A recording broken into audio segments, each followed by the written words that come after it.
Along the R34, halfway between Kroonstad and Welkom, stands a weathered stone chapel surrounded by thorn trees and silence. It's not listed on maps.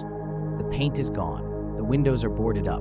The rusted cross on the steeple leans like it's trying to escape. Locals call it Die Bloeiende Kerk, the Bleeding Chapel. It hasn't hosted a service in 50 years.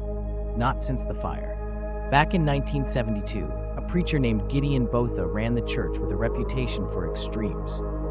He preached against sin with violent passion, often locking sinners in the cellar beneath the altar for spiritual cleansing. But something snapped.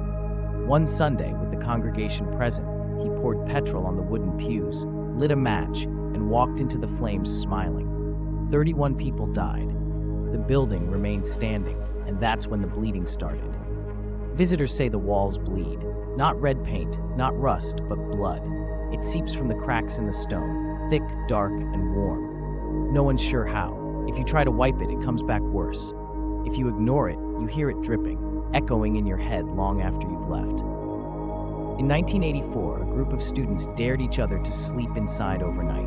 Only one came back. The others were found outside the next day, faces mutilated, hands fused together as if in prayer, and throats burned from the inside out. The survivor never spoke again.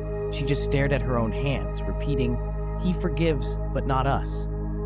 A retired priest visited in the 2000s to perform an exorcism. The ritual ended when his assistant burst into flames mid-prayer. The priest suffered third-degree burns on his palms, though nothing had touched him. Local farm workers refused to walk past it after sunset. Some claim to hear church bells tolling at odd hours, even though the bell tower has no bell. Others hear hymns sung in reverse. And then there's the cellar. No one has ever opened it since the fire. Chains and concrete now cover the hatch beneath the altar. But some say it thuds, moans. Once, a boy held his ear to the stone and heard someone whispering the Lord's Prayer, backwards.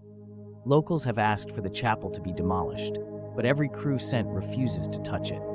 Machinery stalls, workers fall ill. One man died on the spot, blood gushing from his ears and eyes as he walked onto the property. So the chapel remains, bleeding, watching, waiting for its congregation to return.